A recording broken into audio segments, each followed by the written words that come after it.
What's up, everyone? It's me, Maiev. We have Eki, Disco, Alex, and Panda here, and today we're going to be talking about some crypto news. We'll also talk about Alex's point of view in the Diablo 4 beta. We'd be also doing some presentation regarding Rune Sanctuary, and of course our normal giveaway. I'm really excited to find out about Alex's perspective of Diablo 4, and of course our new um, biome preview. Twitch chat. Does this sound like Maiev is reading off of a script? 100%. You guys don't know. Every time before the trivia, I guess he apparently writes like a script for the intro, and then he reads it off every time. I actually don't write anything. I just read what Panda's outline of the stream is going to be. It just tell to you guys. Okay, so it's not scripted then. Is it scripted or is it not scripted? Not really. I'm just reading like scheming. Fair enough. It is, you know what? I'm glad you're doing the intro, not me now. It was like sometimes I don't know what I'm saying. I still don't know what I'm saying. But anyways, let's jump right into it. Let's jump into Alex's Sanctuary Pass presentation. Let me pull it up right here and we can go right in. There we go. You're good to go, Alex. Yeah, if we can play it. So this is a recording of us running through an extension of Sanctuary. So the Sanctuary level, the initial area we saw is extended with these floating rocks. I'm speeding right through it, so we don't bore you guys with it. But we really wanted to play a lot with the idea of floating elements, floating small islands like these flat stones. And once we figured out that we can have this contrast between red rocks floating underneath the cobblestones or those round flat rocks, I really wanted to play more with this concept and make it like a D2 feel, I don't know, updated to what we have so far. Yeah, for this, if you can pause for just a second, Panda, please. Pause? No, pause. Oh, it's fine. I just wanted to say about the chest that... Wait, did I pause it? It's not paused. It's still moving. Wait, I paused it. It's fine. It's fine. It's fine. Leave it. So when that area ended up in a really pointy corner, when I saw that corner, I said I really have to drop a chest here, because that corner is gonna be a little bit off path. And yeah, this is us playing with different options about how we could tackle these bigger floating islands with hollowed middle that you can still walk on the floating rock pads or rock discs. So we just play with different layouts. Maybe we can do another rerun through the video and see which layout you like best. So it's like 3 different layouts.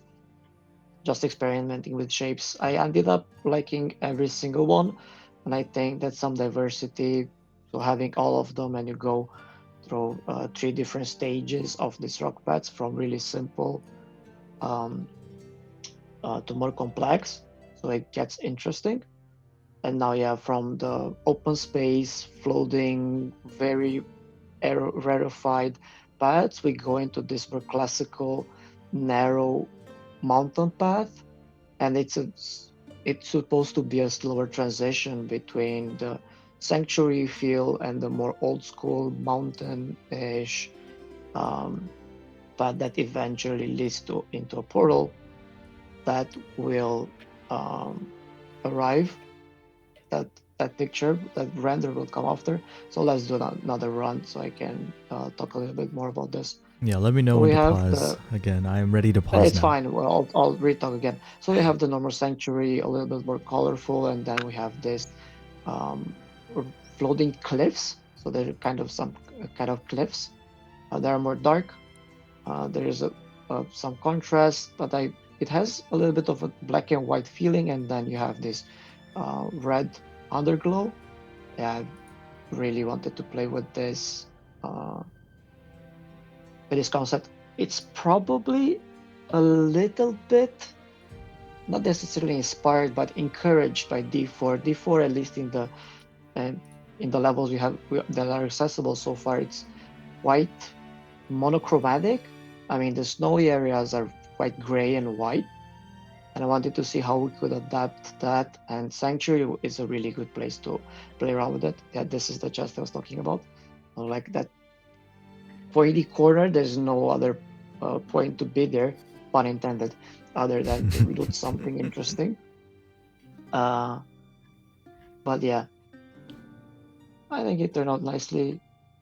Feedback, even from our colleagues here, so everybody in the stream can pitch in about their opinion. The transition, so we're gonna come close to a transition. The mountain pad, the transition should be a lot more optimal. There should be a lot more details added in here. So this preview shows kind of like a concept, but I think this one flies, and it's just gonna be approved upon. But it's almost like the skeleton of the entire area. It is connected to the old sanctuary. The entire sanctuary area has been now, it's more than doubled in size. Um, it's not exactly nav mesh ready, so it's not as good as the one we had before, the one Liviu worked on, but it is ready for that process. Like this transition between the black rocks and the more snowy areas and the more complex rocks to the side, this one should be a little more smoother, but that's something we can definitely work on. And Maiev, yeah, just mentioned before the stream that we should have some snow. See, Maiev, we have snow. Yeah. I Ooh. heard you Cool. before. Like, Yeah, we I have was some just talking snow. about because Alex sent out the picture in our chat, and I think it is really Can you really show good. the picture, Panda? Sure. I was just telling him D4. I think we could compare it to that. I think what Alex sent is even better, but we just need because we still don't have weather on it, and if we have those kinds of effects, that would be totally awesome. So the snowflakes are actually exactly behind. It just didn't extend them to here. So it's just like a couple of clicks to add snow here, and you'll probably have a more likely we're gonna have snow here. Just wanted to point out that that small structure um, that's visible over there is Ariat Summit. So the idea here is that you finish the sanctuary area, you get accommodated, you talk to the NPCs in the initial areas where there's probably no fighting, we'll see. Then you fight your way through towards this mountain pass, and then you're gonna have a descending path on the edge of the mountains towards Ariat Summit. At least that's what we mocked up here. Um, our own interpretation of a wintry area, transitioning from the very magical, mystical place of sanctuary, slowly transitioning towards a more classical area. But I really, really intend to make Irat Summit have the same mystical vibe, but it's not as it has a little bit more physics in it, so it doesn't ignore every single aspect of physics, right? I think that's about it. This presentation. Okay, I just want to jump in. I do have a question. So I'm gonna jump back Sure. onto the video for a second. So in the beginning, it looks like we're in space. Is that a placeholder, or is it just like a really tall mountain? Right at the beginning, Yeah, like in the video, like it looks like we're that's kind of in space, that's the skybox. So that's the idea. It is suspended in space. But it is like in the center of the universe. End of space, end of time is in space. Yeah, exactly. It is like in the center of the universe. This is the only thing that's held up in terms of existence, frozen in space. That's the idea. Um, time and physics does not have um, the same rules here. That's why I had the freedom to play around with uh, what we can work with. That's why I constantly played around with this idea of floating paths, and the player should be trained at this point that they can walk on floating stones. So I hope that the message comes through, but um, it should be visible where you can walk and where you cannot walk. Basically, you can't jump off the cliffs, but almost everything else is accessible. Yeah, Okay, okay. And if I understand correctly, it leads into a mountain. At least it's from. gonna yes, it's gonna lead through a mountain, Mm-hmm. and once you arrive on the other side, you're gonna have a descending path. Okay, gotcha. It's a little bit hard for me to wrap One thing, my mind around, but I'm sure when the final thing comes out, it'll make a little bit more sense to me. it only needs to make sense in terms of padding. That's how I see it. As long as the players understand where they can walk on, where they can explore, and how they should approach the idea of exploring this space, I think that's enough. I I had this thought at first when we started working on Sanctuary, how how much do things need to make sense in terms of reality, in terms of what's around us and how our brain is trained. But after playing a lot of games and talking to all the devs, you basically train the players by showing them what's possible. So if you do it iteratively, step by step, they get used to it and they go with the flow, right? They start enjoying it, and if it flows well, they're gonna enjoy it. So I hope that the flow of this level will go nicely.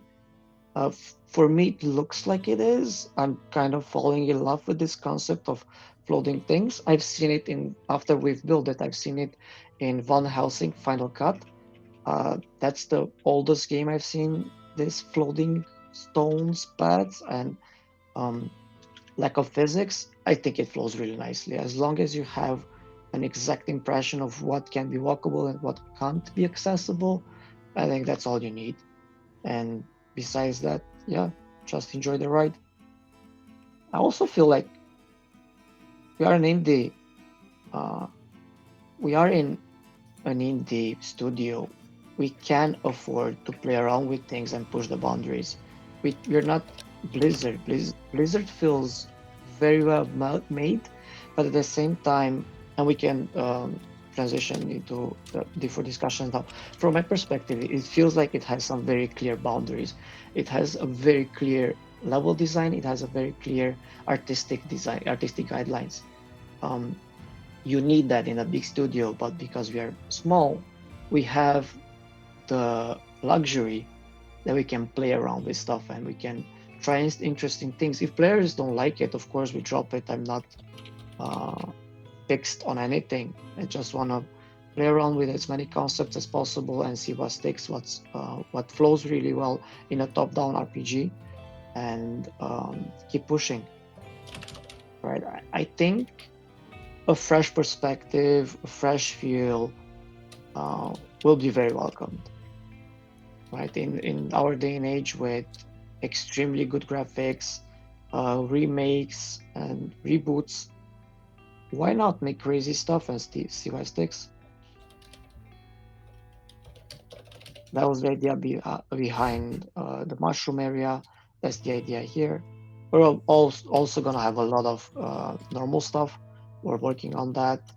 A beach area should be coming up shortly, as soon as it comes together nicely. We're gonna have that as well.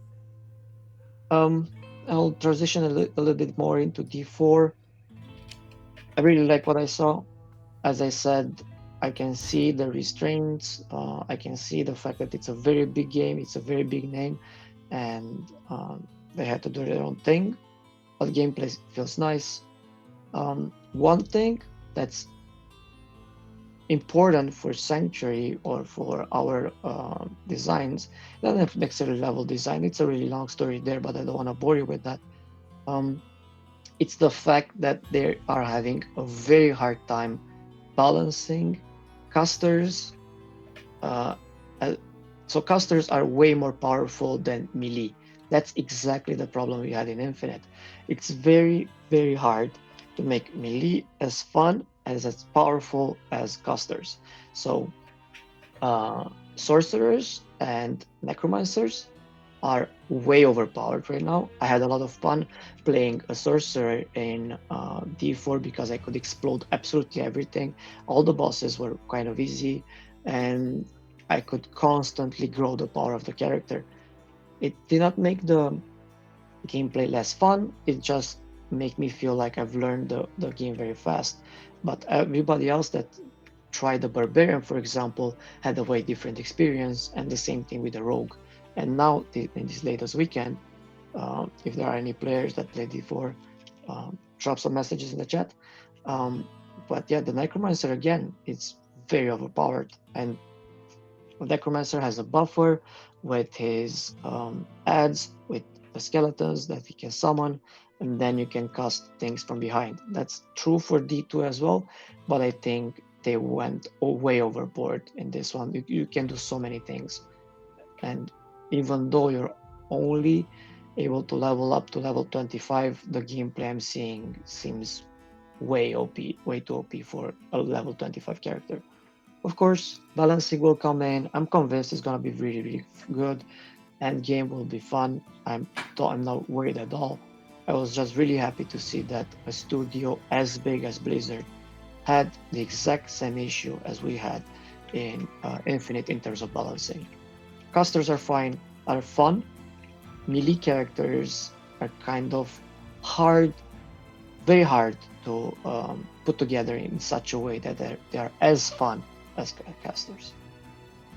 I feel like that's a problem that's been around in gaming for a long time. Like even in tabletop gaming, D&D, like marshals are always kind of underpowered relative to casters. The amount of gameplay options you have as a marshal, like a rogue or a warrior, ends up being a lot less because casters at high levels basically have spells that can shape reality, whereas you just, as a marshal, you can run fast and jump high, and you're really good at stealing and I don't know, other skill checks, but you can't cast wish every time you take a long rest or drop a meteor on the battlefield. So it's just really, it's a difficult problem shaping gameplay around, or in a way that is conducive to being fun for both melee and caster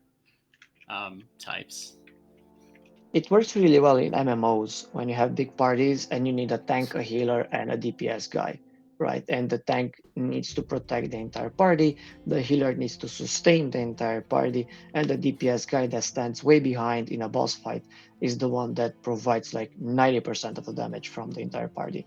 That dynamic works extremely well in MMO, but in a game like D4, I don't think you should maintain the balance. Aeon did a really good job in balancing PvP in terms of sorcerers had shields that once you have broken that shield, he's very, very vulnerable. But with that shield on, he kind of has the same health pool as a melee character like a barbarian or paladin, whatever he is, but the dynamic is different, right? It's you slowly grind that shield down. It has some recharge that's kind of fixed. It doesn't jump a lot. A shield, once you've gone through it, all you have to do is CC him and he's dead, one shot. And a barbarian in a PvP fight, all you have to do is grind him down and make sure that he can't heal back, right? Okay, I just do want to jump in here. I do want to ask. So Alex, to me it sounds like you're talking about PvP, whereas I think Eki, or maybe before, we were talking about PvE, and I think that's a big difference between, melee versus range. Some games you can have.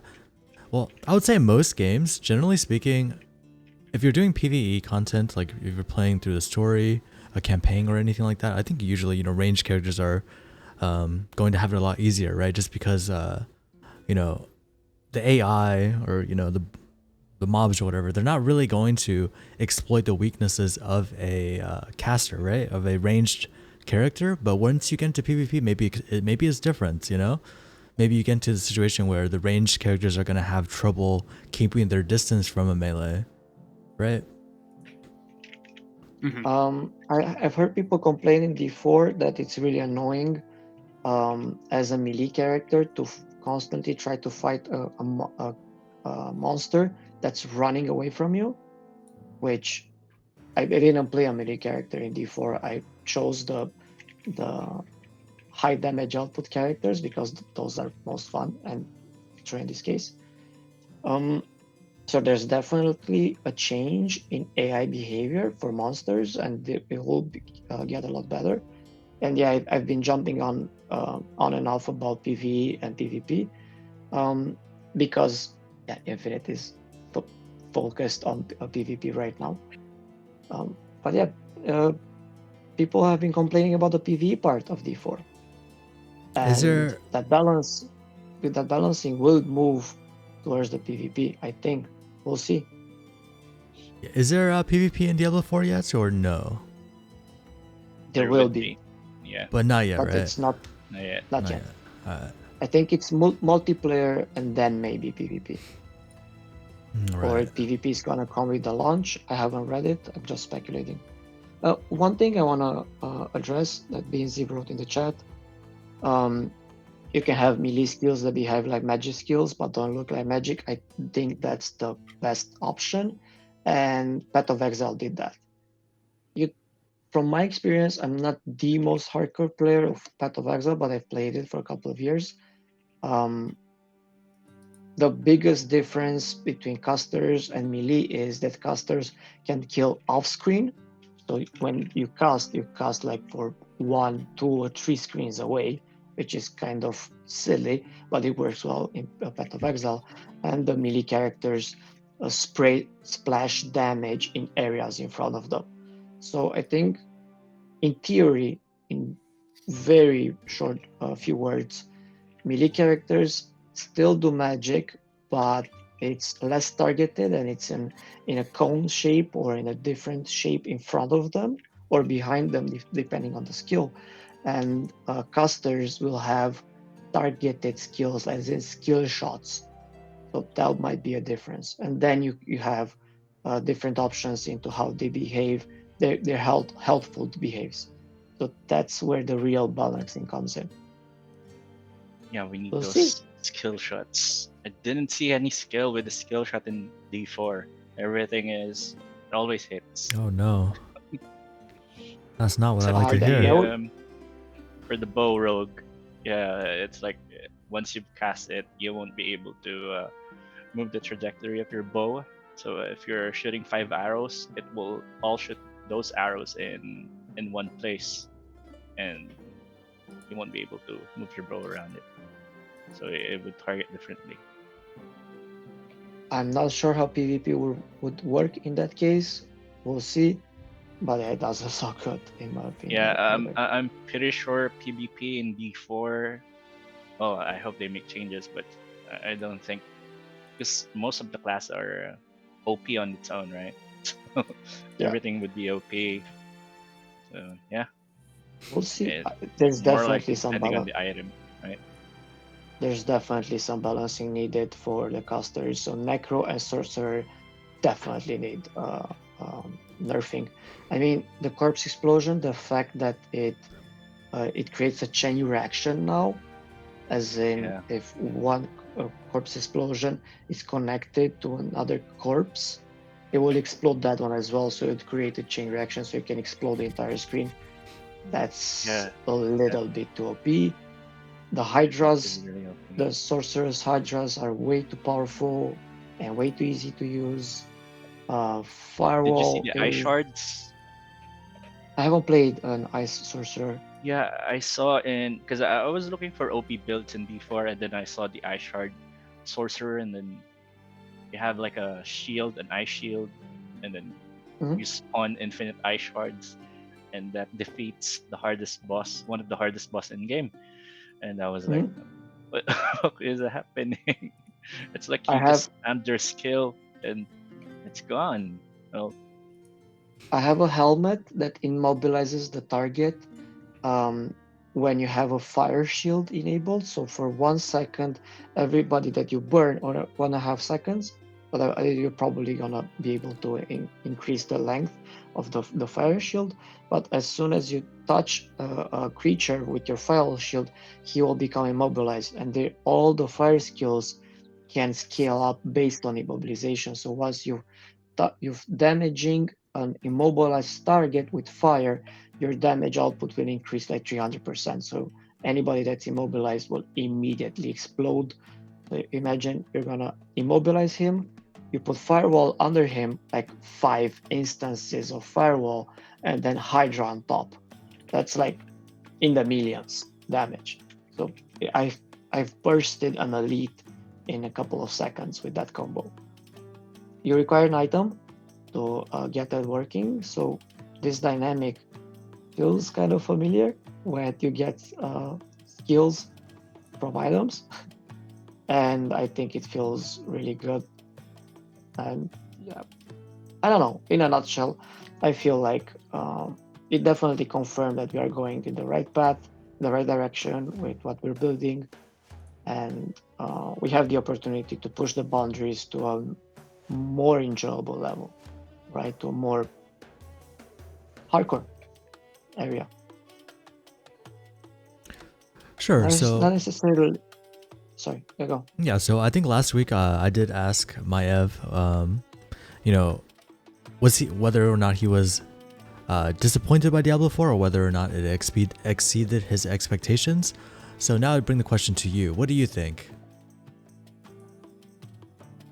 I think I focused a lot on level design when I was playing it. I really wanted to check my biases, see how the experts in the field do it.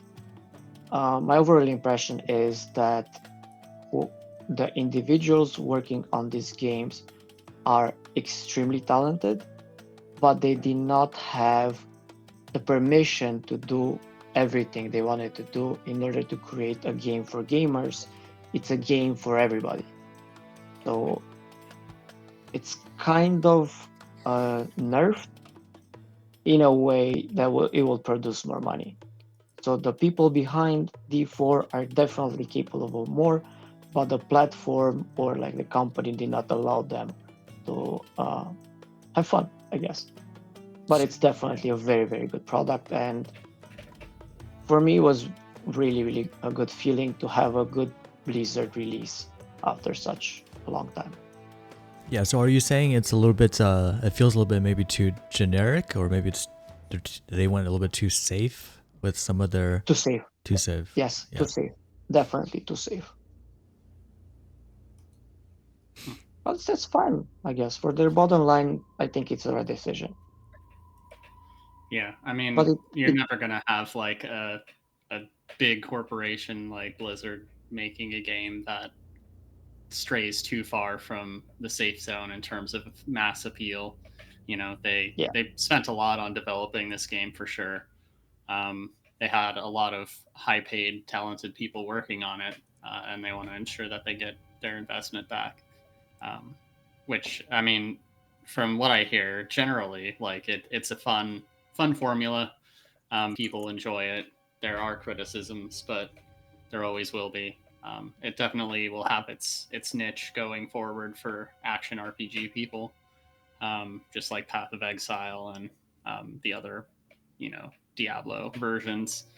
Um, yeah, but I mean, we have the opportunity to kind of be more free in what we create, and I think we can take lessons from what Diablo 4 has done uh, and apply them.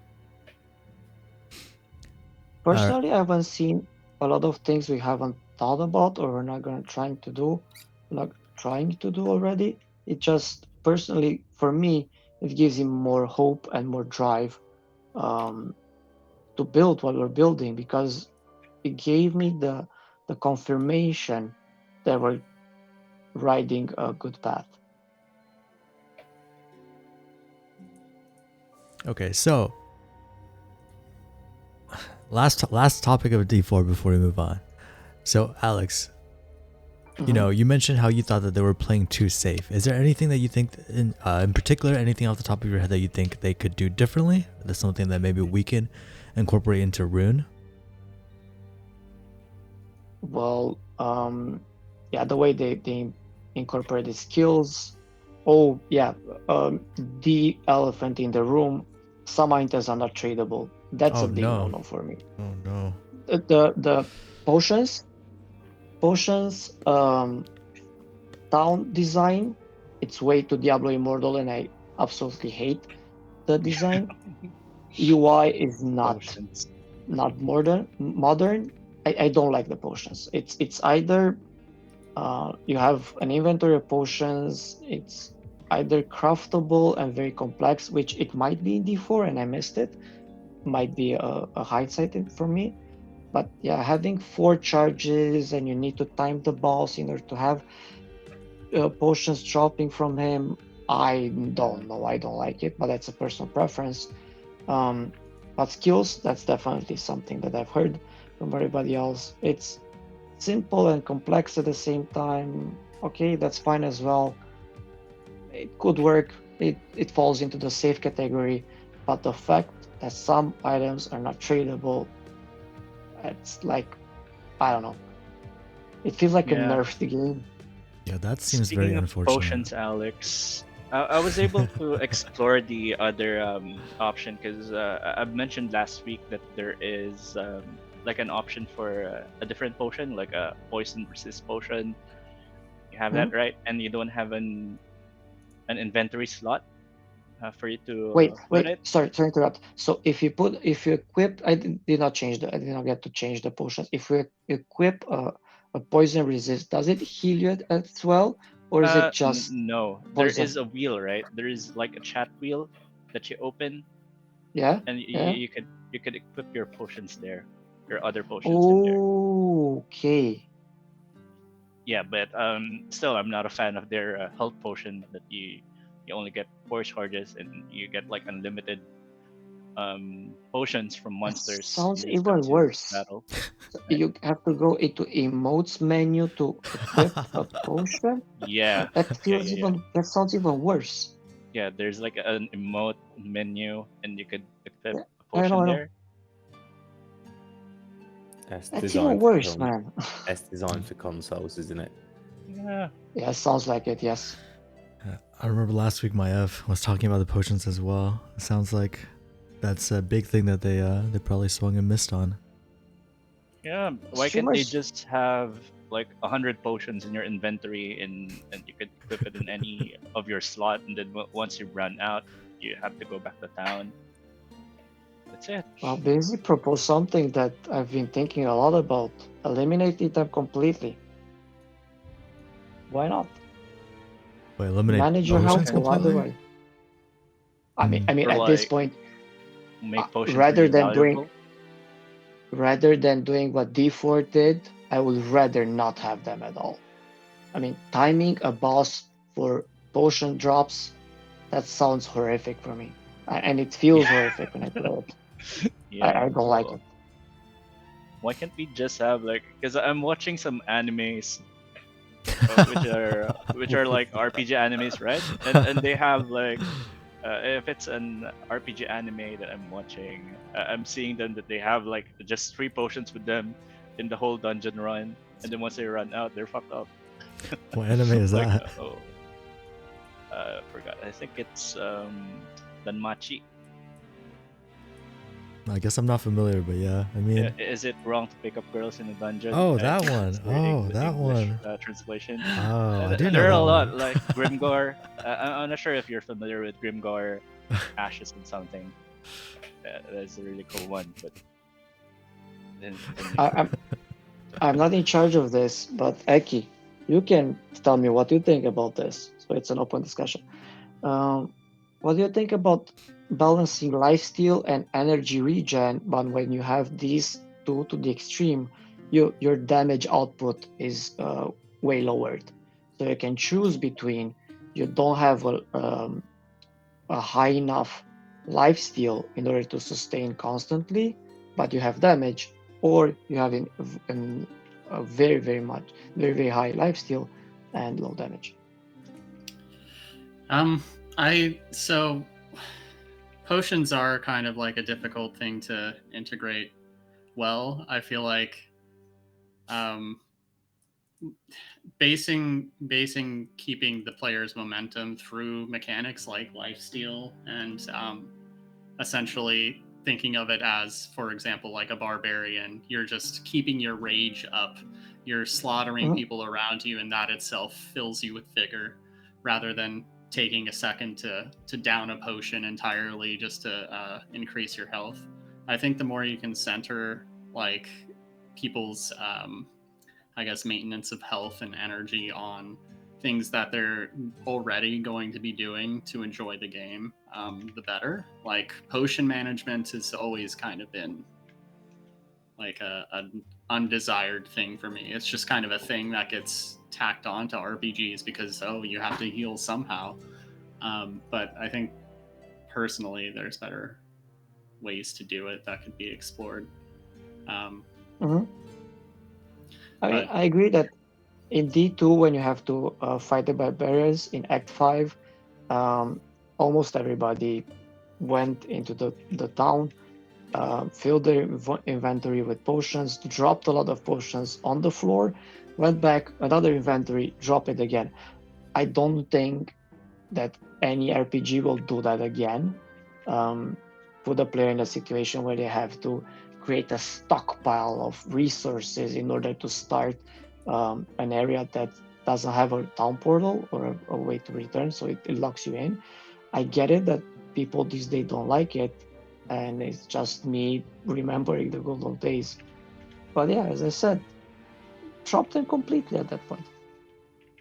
yeah, I mean, you think of not all players seek to be like immersed in the experience per se, but just thinking about a character downing basically like 10 gallons of health potion during a fight that just doesn't like, or pausing, freezing time to eat 25 cheese wheels because they ran out of potions. Yeah, I think if you're going to go that route, you can also just kind of go the way where, fighting things heals you to some extent, or doing Yes. certain things, casting certain spells will, heal you just by virtue of doing them. What you If you're going to, described works very well in a turn-based game where you have edibles, you have potions, you have everything, and you have stockpiles, and everything is thought of, and everything is done step by step. But in a hack and slash top-down RPG, the dynamic is different. yeah, definitely. I mean, even like, it was weird in Skyrim. It's like a meme, like just pausing and eating a bunch of food items to heal yourself up or whatever. It just doesn't like it's Makes sense. inconsistent with everything else that they're creating in the world. This Yeah. kind of immersive experience where everything is like supposed to pull you into it. It's one of those things that just pulls you out, and it's like I don't know. I understand why people hold to it because it's hard to think of something else that works well, but I think it's more a shortcoming of the way things have been designed so far than a desirable game mechanic. And maybe rather than building around potions as a central uh, mechanic for combat and things like that, you should think of alternatives. Like, yes, maybe have potions be a supplemental part. Like you can drink it to give you a 15-minute buff before you start your run or something like that. But it shouldn't be Yes, something that you sounds good. constantly have to attend to and worry about getting better potions because those are like literally the thing keeping you alive or whatever. Um, Yep. it should be based more around your ability to use your character's skills and mechanics than yeah um, potions. And health increasing items and stuff like that. Well said. Thank you. What if we have the mushroom level? Because you're able to destroy the world in Sanctuary, right? What if you Yes. destroy the mushroom level and then you get like a random mushroom out of there, and you don't know what's the effect until you try each one of them. My wish is that things are different in that area. So the idea is that you are under the influence in that area, so things should Under be the different. influence in that area. What's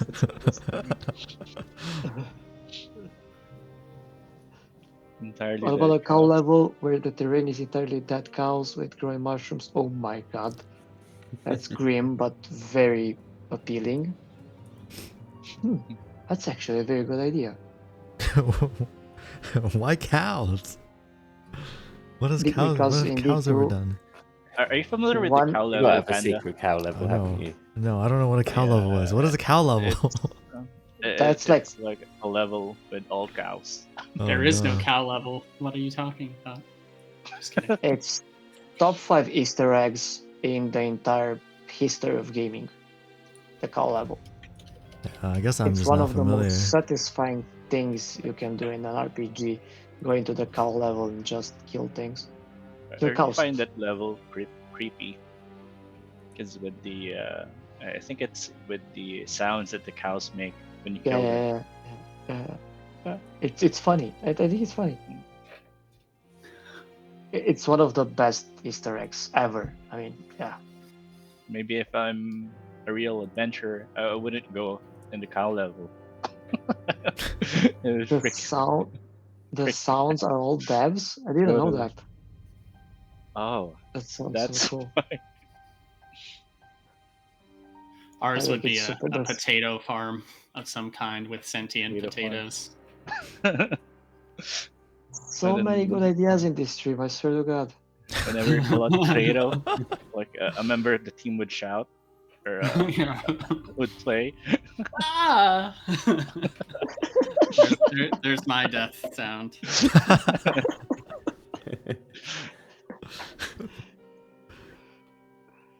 Hmm. They should dance when they die.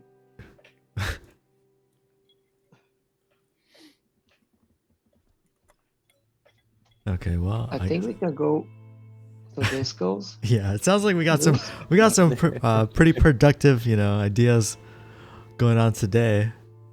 100%. But I guess it is time for the disco news. What do you got for us this week, Disco? Not a lot of news this week. I guess strictly crypto-wise, we've had the Arbitrum airdrop. So anybody who had been playing around on that layer 2 would have been eligible to claim some ARB tokens.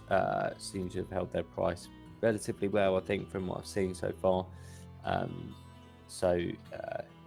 Always an opportunity to take part in new chains, projects, so forth, and potentially be rewarded with airdrops. Happens quite commonly.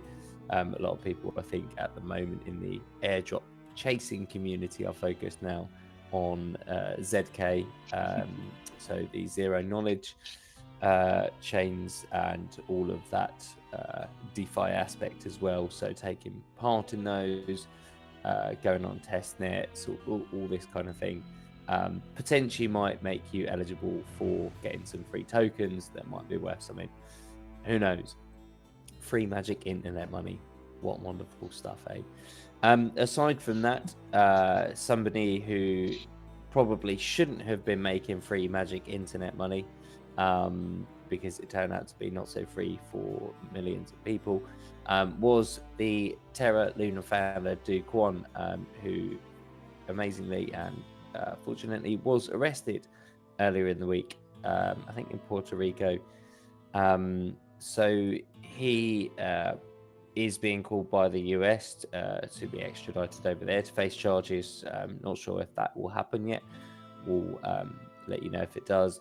But aside from that, has been arrested for his involvement in Terra Luna and market manipulation, falsifying activity on the chain. Justin Sun did also have the SEC go after him.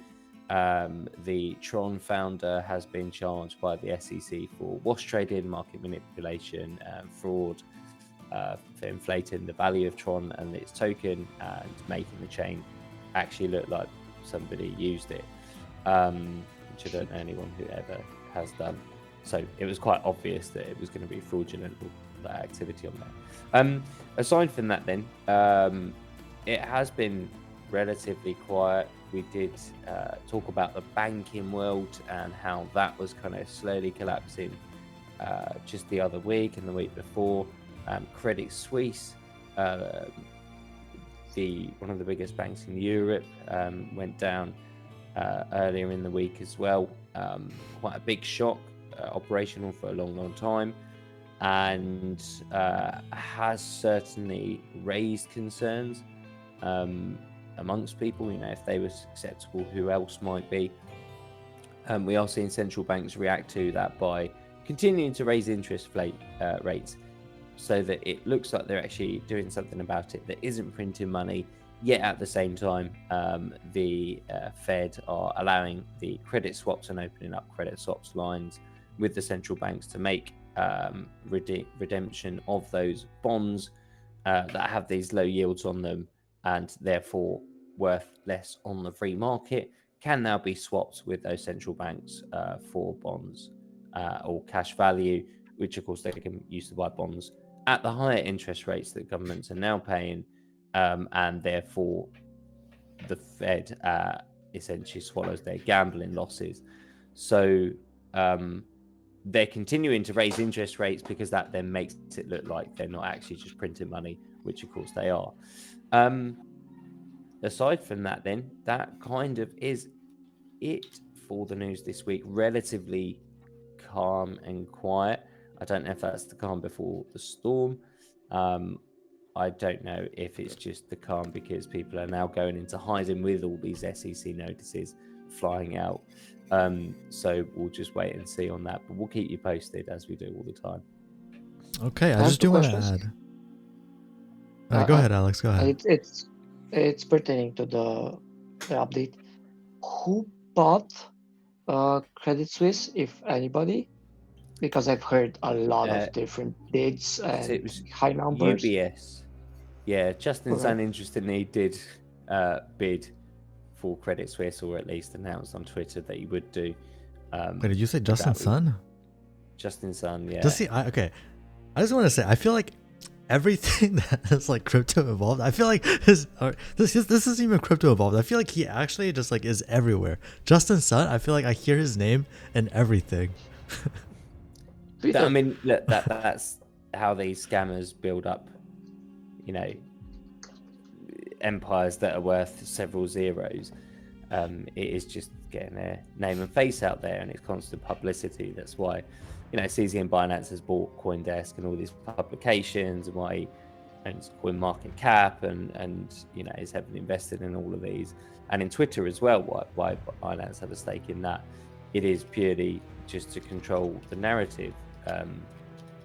As we've seen with meme coins, the market's very much driven by narratives these days, now that the ability to trade is in the hands of retail, who are not willing to spend several weeks researching a company before deciding to invest in it.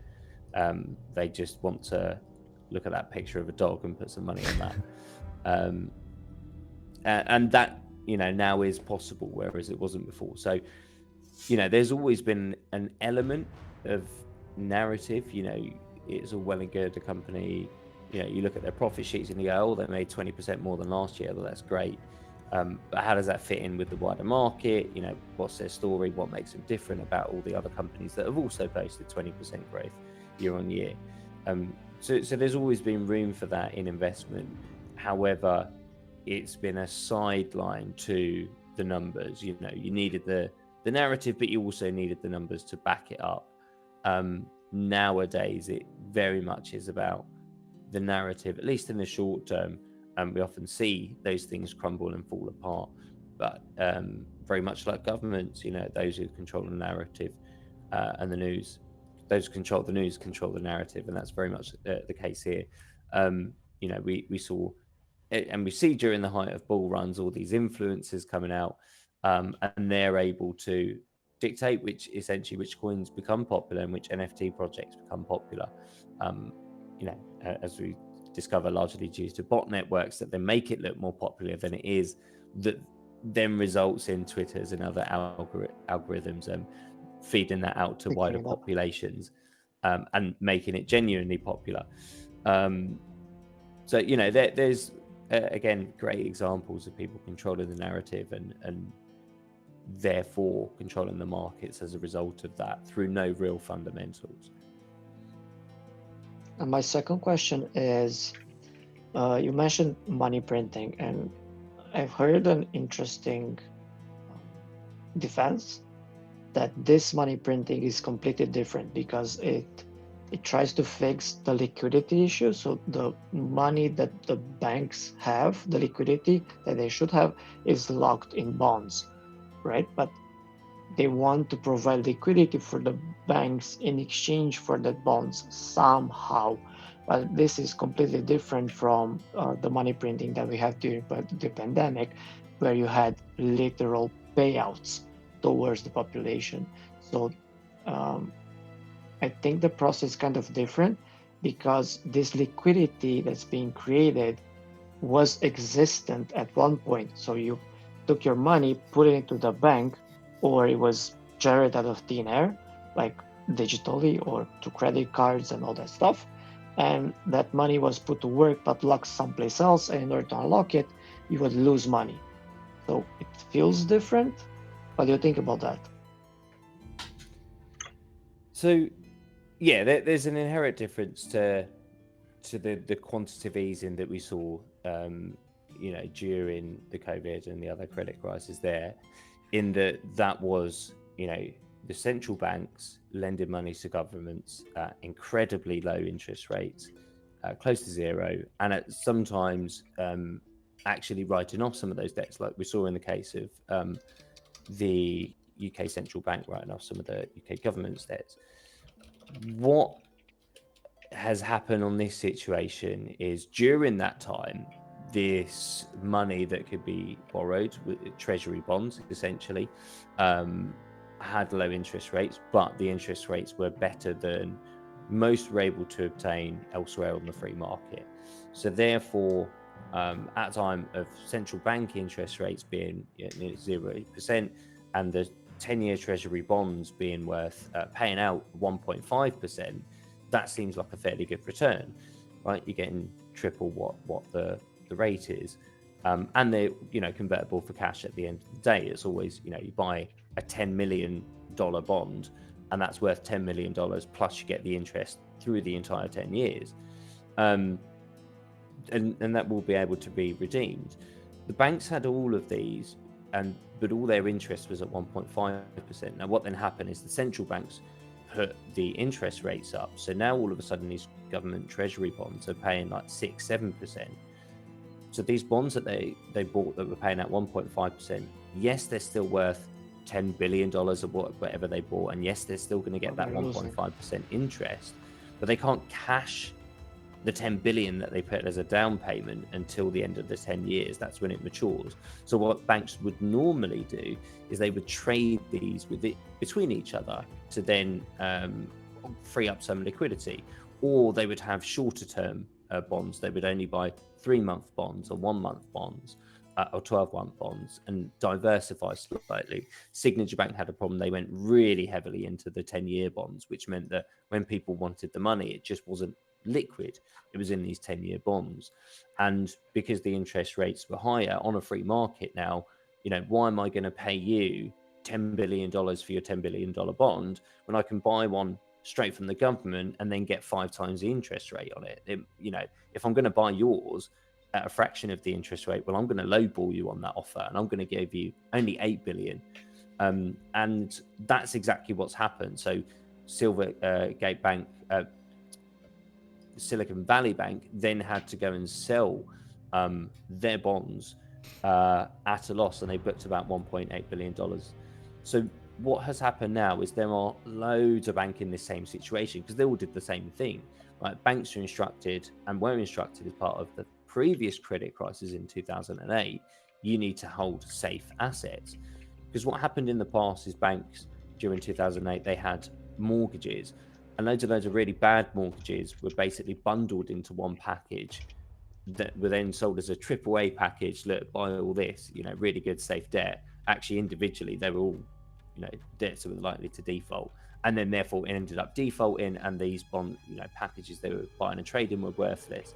This time round, all the assets are still worth what they're worth, just on the free market they're not. So banks have gambled, or they've invested badly, or not hedged their risk correctly, and they've lost gambling. Because of that, customers who now want to get their money potentially can't do that because they just don't have the funds available.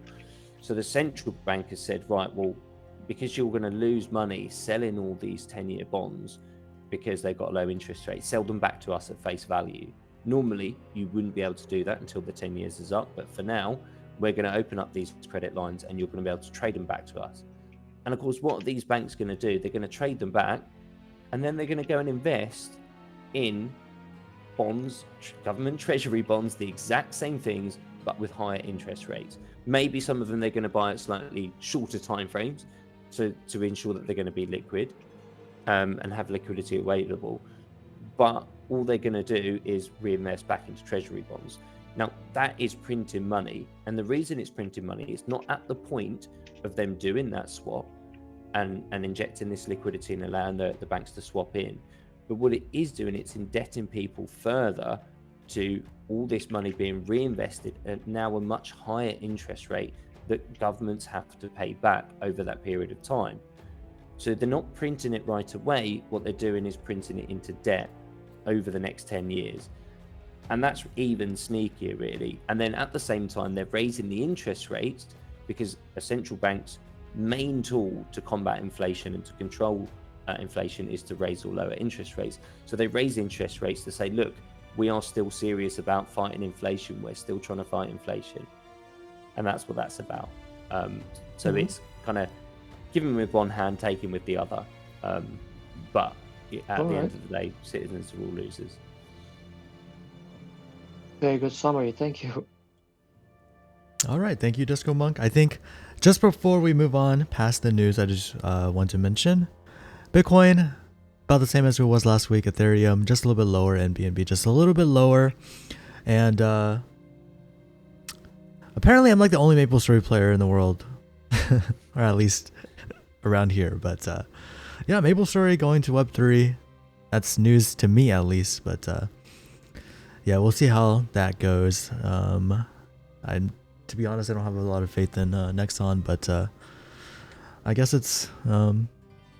Is it a good thing that, like, seems like everybody and their mothers are going to Web3? Slowly but surely, right? I think they are, but I think it's just not being called Web3. It's not being called NFTs. Oh no, they are. It is. They called it Web3. I mean, they called it NFTs. They called it, instead of the metaverse, though, they called it the MapleStory universe, which honestly I think maybe sounds a little bit better. Does universe sound better than metaverse? I think it depends on what your intent is.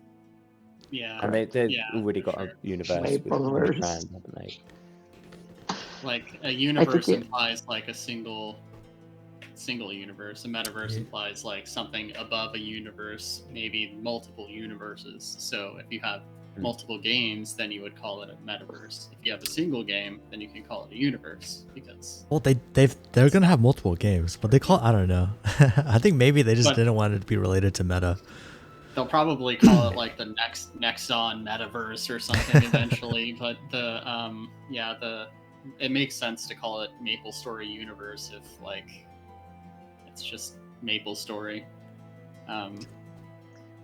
Well, I think you had. I think that's what we're seeing though with brands, is that they don't want to miss out. I think they're very aware of the movement, of the potential that the technology offers, but I think at the same time they're also incredibly, cautious and conscious about the negative connotations with the industry, with the market.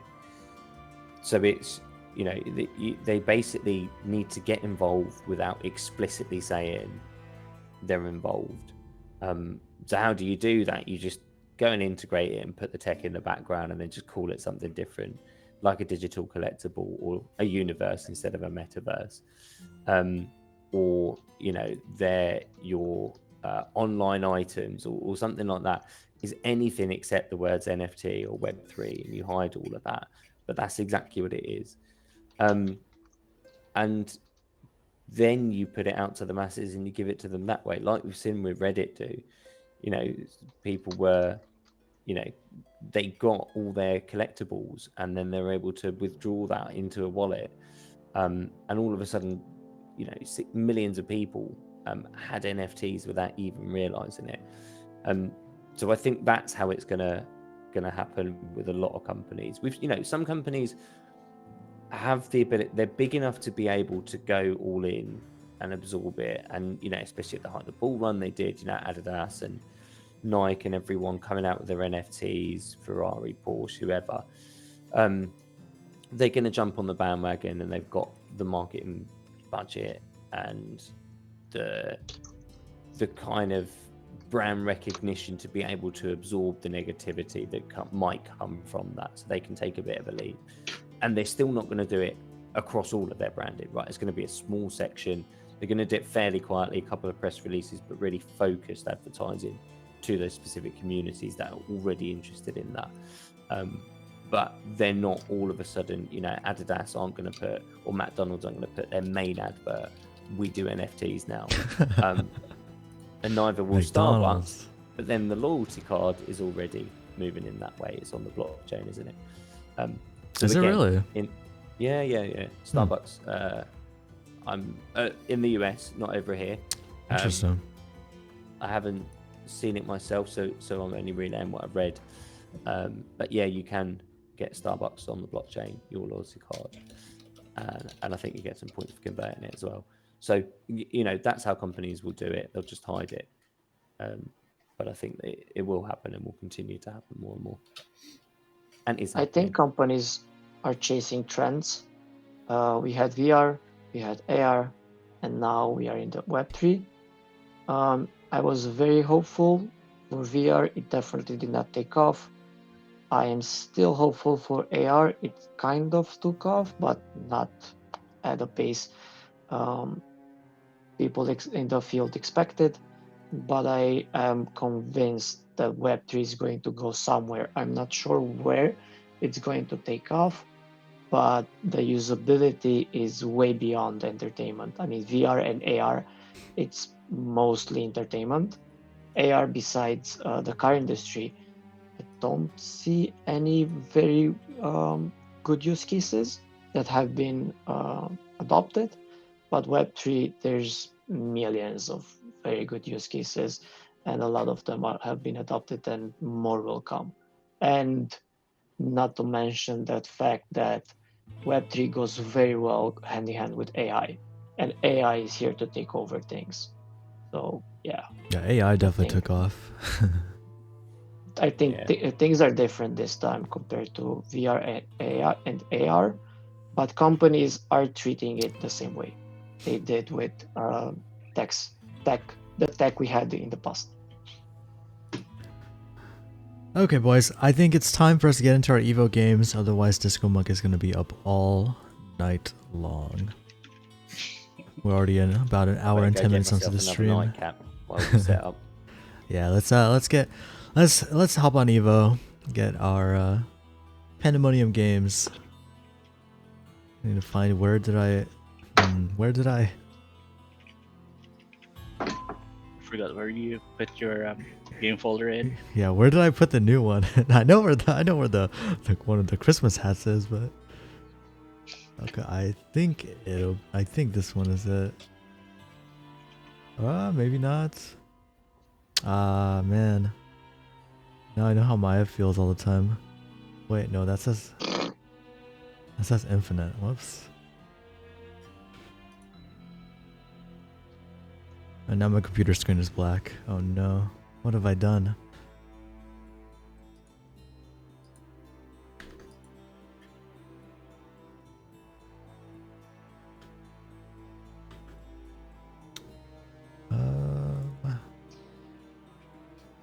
Okay, surely it's this I know one. it's not the time for another hot topic, but Oh. imagine if we had issues with adapting to technology and education. Imagine the current generation, how big the impact on their lives will be. Oh, I pressed spectate on accident. Oh my god. I can't All wait right, for Yeah, sorry. people. Let Oh, me sorry, just go. go first, Eki, because Yeah. the EVA round is currently in 13 seconds before it ends, so I'd be starting Pandemonium. Okay, I got on just in time. Go ahead, Eki. For cutting you off. Yeah, it'll be interesting because AI is at the moment like almost a little deceptively good. Like it looks better than Correct. it actually is in certain Yes. ways. You can't depend on it to be an expert on things, yet people are kind of priming themselves to do that. So you're going to have a bunch of people who don't know anything about anything using a tool that does kind of know things about things without being able to check it, without being able to say, wait, no, that's not correct. It's giving me false information, etc. And I think that's something people aren't really giving a lot of consideration to. Like, I don't know. I spent some time teaching over the past few years, and I am absolutely stunned at how incapable like incoming students are when it comes to technology. Even basic things. It's like I'm dealing with boomers. You know what I mean? Like people who grew up without it, simply because a lot of design has made things so easy that it has not equipped them with the kind of thinking and skill that's required to troubleshoot or determine when things are going wrong and know how to fix it and stuff like that. You're So going you're yeah, going at it at an university level, like at an adult level. But I'm thinking about kids, and these days, not what they're doing at generations. I don't care about that. That's not I'm going with it. It's just the fact that when I was a kid and I did stupid things, there were no cell phones. The only way that other people that were not there could have Wait, heard why is the about thing what I not did showing up? was if an eyewitness told the story about it. But now a kid can get drunk and do stupid things, and he can go viral on the internet, and his entire family tree can hear about it. And that's one thing. That's the privacy thing. There's the if it's free, then you are the product. The hacking things, hacking is social Hmm. engineering. These are all things that did not exist under any way when I grew up. And schools are not focused on teaching kids the caveats and the dangers of technology these days today. And I'm not even going to go into AI because I don't Hmm. know. Um, I don't think there's a solution for that. And we are so far behind. We are not teaching our kids um, that if it's free, you are the product. We are not teaching them if you're using social media, those things are going to be on the internet forever. Hmm. You're going to I leave a think trail. honestly, like a lot of blame gets placed at the feet of educators, but that's also the parents' responsibility, and Of that's course, also it and is. you have society.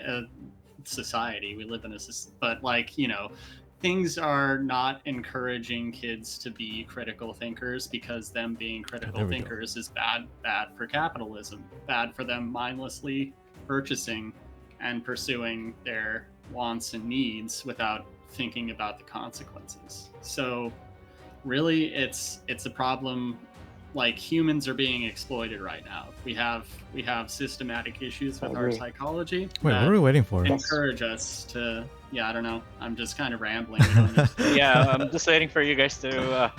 No, just go. Pause. Just Yeah, do we, it. we could just talk while Yeah. we play, so that Yeah. not I thought you everybody's were waiting playing, for sorry. us. No, we're still not playing. Yeah, so let's start Pandemonium now, and we'll I continue died. talk about the space, about social engineering and stuffs. But yeah, we're not set up to critically think. Like, it's not an easy thing for humans to do. Our brains always go the easiest route. So, like, having an AI do things for you is just going to create a generation of completely inept people who are completely incapable of acting on their own because they've never actually needed to. You need to do these things to build the mental models that are required to actually critically think under these contexts. And if we don't actually like force people to do them occasionally, then they won't be able to. I forgot to It's damage. like, you know, gosh, if you have if you raise someone depriving them of a particular kind of sensory information, like they grow up with a blindfold on and never see any light, their brain does not develop the systems that are required to perceive light or differentiate between different kinds of light because it doesn't need them. You're going to kind of see something similar happen when it comes to AI. It's just inevitable, honestly. I completely agree with what you said, Eki. Yeah, you're going to have to be very conscious with exposing your kids to things that are designed to just kind of be so easy to use they don't have to think about them. I think like so many people who use iPhones are like, you know, or Apple designed products are really like happy with how easy they are to use, but then it creates a generation of kids who don't know how to interact with technology as soon as it puts up a single barrier to them like getting what they want. They just throw up their That's an hands and interesting give up. perspective. Dude, Yeah. okay, I gotta jump in here because I met somebody that apparently has been like basically using phones her entire life, right? And Yeah. I guess she's never really used a computer, and she bought a laptop, and I didn't even know this was a thing, but apparently there's a thing called Windows like S mode or something. I guess it's supposed to stand for safe mode. Oh yeah. Or whatever, but yeah, like she can't install anything on it basically that's not from the Microsoft store, like not even Discord or anything, right? And then Yeah. like she refuses to turn it off. And I'm just like, my mind is blown because I'm like, what is S? I didn't even know this was a thing, but like Yeah. it's so crazy to me. Is it just the But yeah, Microsoft Store? yeah, it's just only you can Yeah. only download things from the Microsoft store, but you can turn it off. It's just that she doesn't want to, or she's scared to, I It's guess. slightly Why would you be scared to m- turn off your slightly laptop? more like a traditional laptop than like a Chromebook, in that you install things locally, but again limited to what you can download from the store. But you can turn it off. Sort It's of not like like a it's tablet locked like version. that. You can turn it off. It's just that she doesn't want to, you know? I guess, Oh, I see. It's Yeah. oh, she's just left it in the mode. yeah, she just doesn't want to turn it off.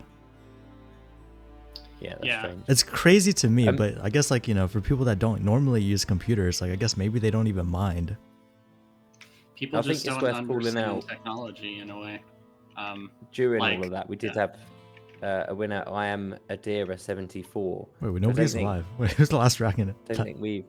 Sassy Boy is the last Sassy dragon. boy. Okay. Okay. So we had Sassy Boy and I'm Adira 74. I don't know if we've got I'm Adira 74's wallet address. So do make sure you get in touch. We don't. That's okay, it's I am from Adira Evo. if you're watching.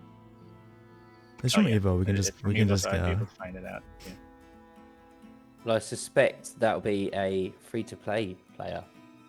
It could be. Oh, you think so?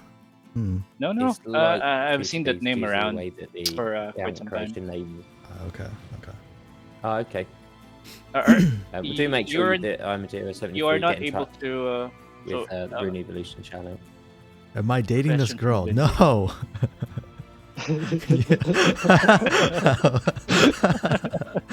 No, definitely not. Come to my home and fix Oh my my laptop. god. You can install anything on it. That's a good thought. Oh no. All right, so let's wait for the other players to jump in. I am at year 74. Where is she? Or where is he? Yeah, they're in. See a few others in as well. Surprisingly, Chaos Myth has not won a round yet. Well, they won on the quiz earlier today, so Ah. maybe that was their luck.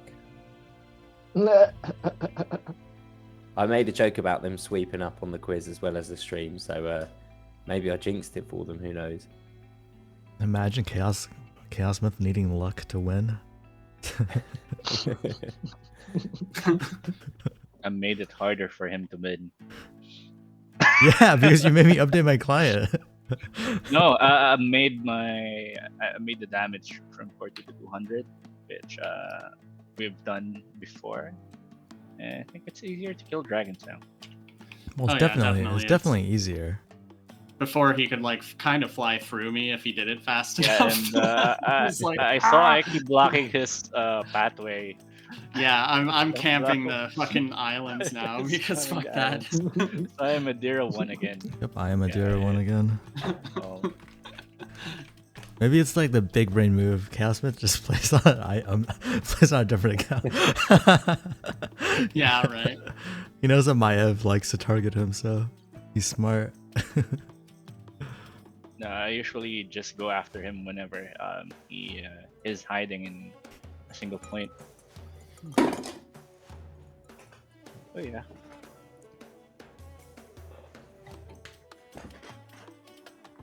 All right. He is the best among these players, so pretty sure he knows how to strategize against us. Eki, are you there? Yeah. What? Oh, is Interesting. my webcam not showing? It only shows Nope. your background. It doesn't show you. So you're just like the cosmic. Really? I am the cosmos. Am I back now? Yeah. Yeah, you're back. I forgot Oh to. my- He was taken I- off. I unplugged my webcam for a second on accident and then replugged it in. It must not have reconnected to NVIDIA broadcast. Oh my god. Oh, did we start the next round? Yeah, Yeah. we did. I've been killing them. Oh, Chaos Smith just run through me. That was not intentional. Why am I constantly? I'm in spectate mode. Target Need to locked. check what's going on. Natron But was I the last once- one. Natron the ninth is the Alright. winner. But Natron, I have a question. Why is it Natron the ninth? Are you the ninth generation of Natron? Okay. His That's father like a was a family Natron before him, and his grandfather. Natron first. Imagine being Indeed. Would you guys ever name your child after yourself? nah. You know my real So- name. I've can- worked I a lot can- with engines, and someone mentioned to me that my name, my real life name, is like a god in India, and then they have like temples in every town in there. I find it really fun. But So then, if I had nowhere a girl, I would have named her the equivalent of my name for a female. What's the equivalent? Alexa. Is it Alexandra? Alexa? Alexandra. Isn't Alex? I mean, you could. Yeah, It's Alex short is. I mean, it's. for Alex is gonna be a Alexa, good Like- name. Alexandra, Could be a girl's name. Alexis. Yeah. There's a lot of. There's a lot of Alex. Jeez. Have you still got Battle Royale on? I But- disabled it. Ah. But my kid is called after my wife, so that was Oh, the right. deal. If it's a girl, she gets my name. If it's a boy, he got her name. Wait. How does that work? What's your wife's name? So it's Andrea, and the Andrea? kid's name is Andrei. Yeah. Oh, Oh, okay. I thought you were just gonna name your kid Andrea. No, it works really well. It has a Yeah. lot of shortcuts and nicknames that you can pull it So out, and it's what a very if you common, name simple name. your kid while your wife is asleep after she gave birth? Is that Sorry, what? what if both of you did not agree with the name and you really want your name to be after? I mean, you want your kid's name to be after you, and while your wife is sleeping after she gives birth, you've asked the nurse to name him something like this, and then once your Um, wife wakes up, is that gonna be a that's the problem? story. That's the story of one of my names. So my Oh. father and my mother had a fight about my name, Oh my god. and he was the one. In our country, the name of the kid is written by the father, because when this paperwork is filled out, the mother is in the hospital. So the father can write whatever the hell he wants, right? So there was already a fight, and he wrote whatever the hell he wanted. So yeah, it kind of sounds like what happened with my name, with my father. He wrote what he wanted. So basically, I have three names because one of them had to be given by my father, even though my mother did not want me to have it. So is I think Alex it's a not that fun. not that name that was given to you by your father?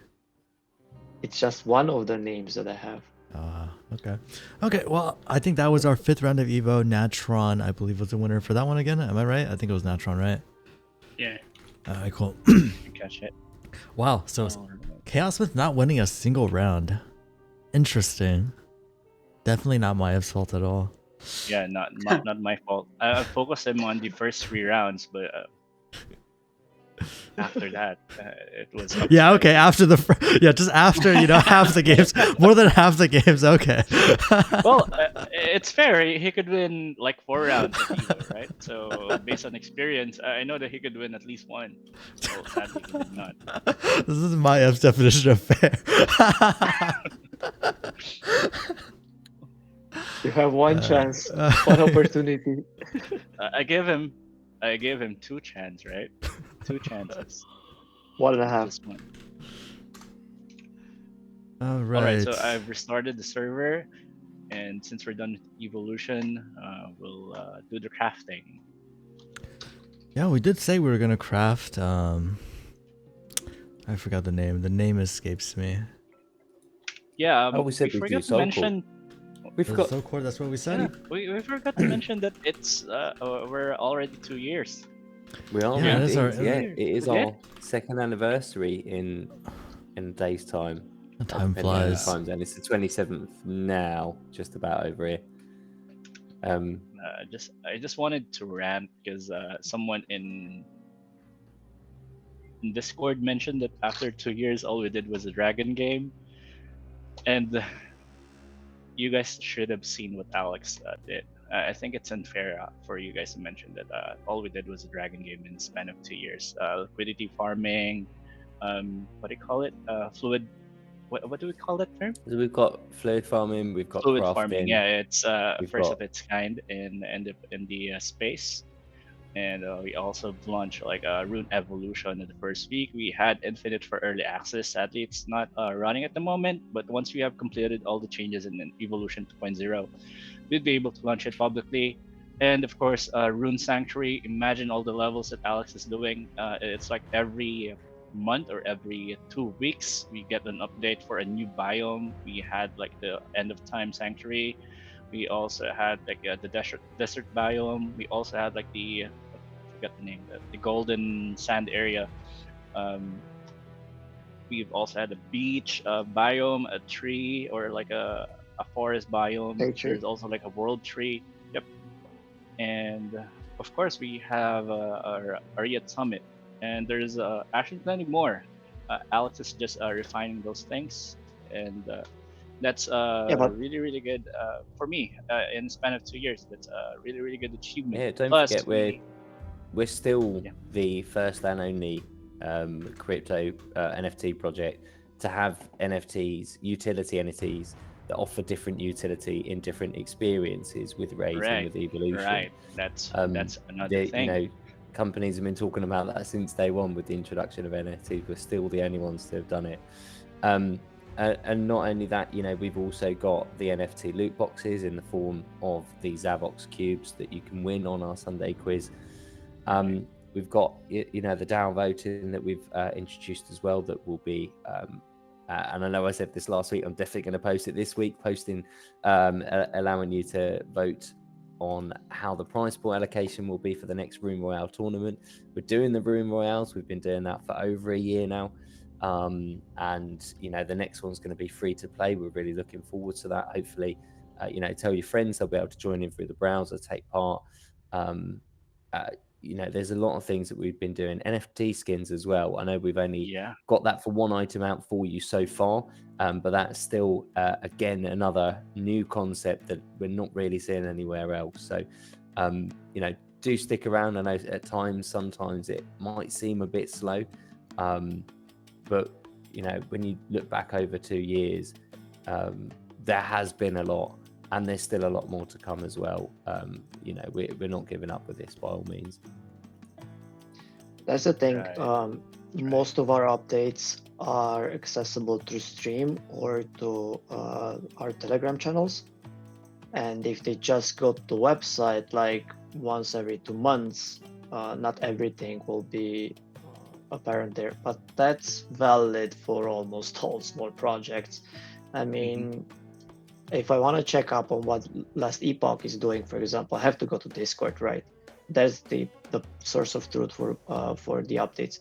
In order to be really aware of what's going on behind the scenes, you need to be involved in the community. I know that's not the best option, but that's like the industry standard in gaming, at least from what I've seen. Okay, just in case you guys aren't aware, the giveaway for Soul Cord is live on Stream Elements. Go enter your tickets if you want a Soul Cord. So far, we got 6 people in. 555 tickets so far. I'll keep it running for about another like 2 or 3 minutes.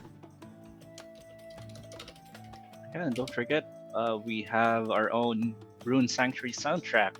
That's like 8 songs. Or 8 musical pieces. Should be Got more the than lore 8. as well. We've got a rich world lore for Alex to build the levels around as well, which we wouldn't be able to do without all that kind of background and context and guidance as to what these levels should look and feel like, and what they're intended to support in terms of the storyline as well. You know, we've had the website overhauls. Yeah, we've redone the marketplace. We've got, you know, modern marketplace functions like bulk listing as well. So there's plenty of features, you know, that we've been introducing and continue to introduce and continue to work on. There's a lot of things, you know, that we've kind of kept in like 80-90% developed states, just waiting for, you know, better market conditions and better conditions all round. When there is more interest in kind of decentralized finance aspects and that sort of thing, where we'll be able to release, you know, things like bridges, things like Raids 2.0. A lot of that work is done. It just kind of needs to be tidied up and made to look nice. So there is, you know, again, the progress isn't always visible, but it's also, a lot of it is fairly close to completion. Some stuff much further away, you know, we show off Sanctuary and Sanctuary progress on that, but of course that's the game that's furthest away from being developed. We still have all the updates to Evolution, the eventual roadmap and vision for that, and the pet integration, and then of course you've got Infinite as well. We haven't forgotten about that, but the technology changes that we're doing it at first in Evolution will then help us get Infinite out to your hands as well, and, you know, get hopefully quite a lot of people playing that game too. Okay, boys, 9 entries so far. Over 1,000 tickets entered. I believe the cap for this one is at 1,000 tickets each for each person. So if you guys do want to enter more, you do have the opportunity to. But I'll probably be closing it within like another minute or so. Maiev, how many are we crafting? 40. 40? Okay, sounds good. Like the standard. Okay. Yeah, I think it's fair that we do 40. Sure. So probably another 30 seconds. Once I see it tick to 6 minutes, go ahead and close the giveaway and pick our 5 lucky winners. I think so far with Soul Cord, we've only crafted 10 at a time, haven't we? And we've just given out the best there. So I think, yeah, I agree with Maiev on this. Let's see if we get Special something occasion, good. second birthday. Let's get 40. Let's hope for something good for our participants.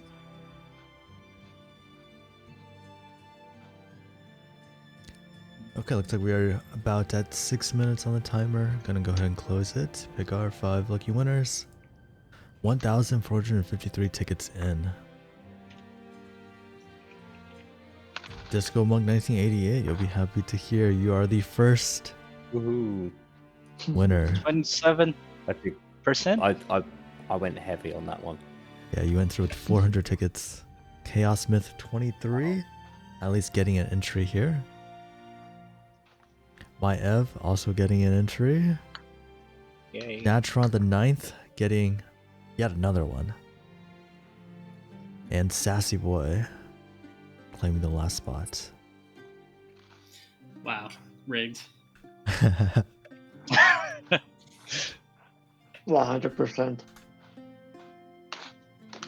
I don't know how many more entrants we got, but I am actually really inclined, as it's our second anniversary, to actually give all participants a prize. Seeing as we've drawn 40, we're gonna have a few spare, and I think we just really value everyone who's joined us here tonight, and most nights as well. We know how loyal some of you are to the stream and to our Sunday quiz and everything. So yeah, I think I don't know how we can actually do that. Panda, can you see who participated and didn't win?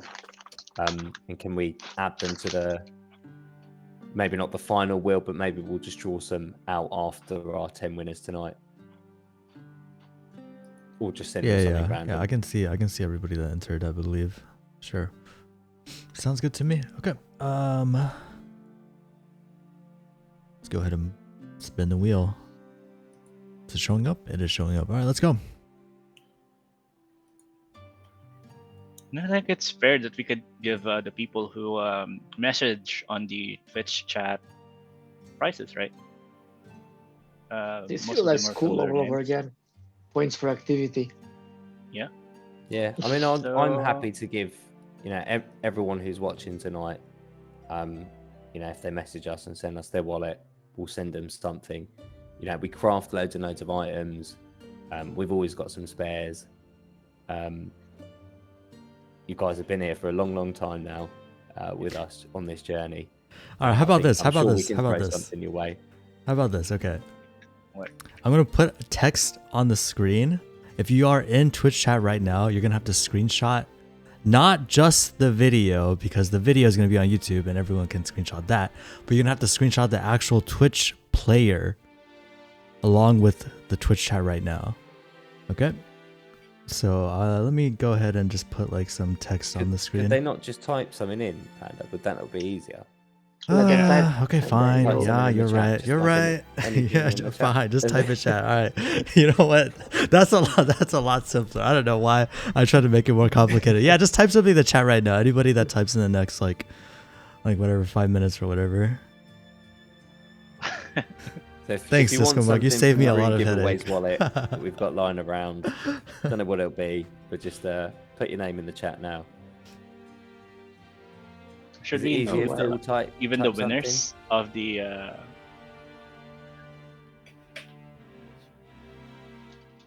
I'm sure we can give one to everyone. We've got loads of stuff spare, haven't we?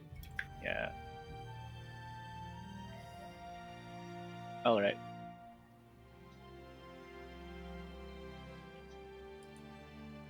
This guy already out of the wheel?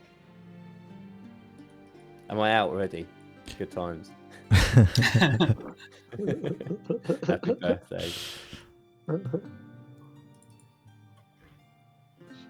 If you take a video of the Twitch chat, post it on YouTube. I Make wanted it to really make hard for them, I wanted to make Panda. people work for it. I just wanted. I think their participation or just simply typing on the chat is enough.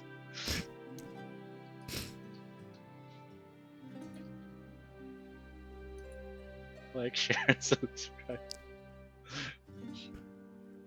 Yeah, can you guys Can we make a I don't know MySpace? what I don't know what React does in the stream, but React. You know what? I don't know what React does either. I don't think anybody uses that yeah, button. I can you kept guys reacting, react? and I wanted to see when somebody will Can you get react. I've been yeah, doing can you it get as a well. I reaction don't know if it does from you? anything, but It doesn't. It I'm just sure doesn't do that, anything. I if felt it like will it drive traffic might on be our worth. stream at some point, but yeah. All And right. Tinder. It's gonna be a battle between Sassy Boy and Sassy Boy for first place. Well, Sassy Boy is always looking forward to that in the ring, the soul cord. He always suggests it whenever we try to craft. And now he Man. gets the top 2. That's kind of crazy. Yep. Here we go.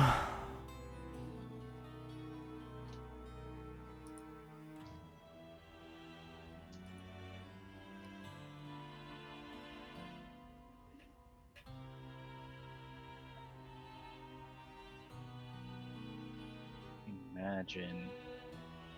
I'm not gonna say anything, but something came up to my mind, Wow. and maybe this is the time. 4. For so Not saying cord. anything. Oh, the unthinkable. Too easy. The It's unspeakable. like Could it be? the runes version of Lord Voldemort. Exactly. Yeah, that's exactly what I was thinking. It's Exactly what must- unthinkable. The What rarity must that not shall be not mentioned. be named. Oh my god. The rarity that should not be named. That's funny. Nerd. So The- not magical, not rare, not It's the epic. it's the M word. The M Magic? word, guys. Okay, No, but I think you still unfortunately, jinxed it, Maiev. unfortunately, these do seem like they pretty unfortunate. I got I 270% reacted for too Sassy soon. Boy, and I guess that's it. Maybe Should've Soul there Cord. zero? Be sassy for walking away with all the gold. Oh Is there a man, zero? I got a bunch of the bad crafts, but the highest craft is a 30. The highest craft is 70%, but then I crafted like a bunch, like a 9%, a 14%, a 20, 24. Unfortunate. There's not even a 0% in there, is there? There is not. Well, to be fair, there is only a few I know, soul I know. cords crafted. I know. We need to reverse. So when Panda crafts, a 0 is the rarity that should not be named, and the other way around, right? Well, he's managed you- to actually craft a 0. Yeah, I've crafted some zeros. I crafted a That's couple what of I'm saying. zeros. I've done it. Yeah, but we have to reverse it. They Say are. Panda's they gonna are the craft a reverse magical mythics, 0% this stream. We should name something of a 0%. We should give the 0% a name. Panda. Rarity. Yeah. Honestly, make it black and white like a panda. That would be so funny. All right. Well, congratulations, Sassy Boy, on your 2 golden rings. just- Congrats to all winners. Yeah, and everyone else in the chat would be getting soul cords. So most of the non-winners, I think I already have your addresses here. But if there are any changes, just message me on Twitch chat or your BSC address so we can tell. Yeah, it looks like every single name has one before. Yeah. Okay. Okay, guys, thanks for hanging out with us. I guess that will be the end of the stream. We let Discomonk go to sleep. Let's go a little bit longer of a stream today, but Hopefully, not too late for you. I know daylight savings just came into effect, right? It did. Screw but it. It's our birthday. Yep. Okay. Good night, everybody. See you guys all next Night, week. everyone. Good night, everyone. Bye Thank you bye. so much for joining us. Bye Bye. bye. Bye.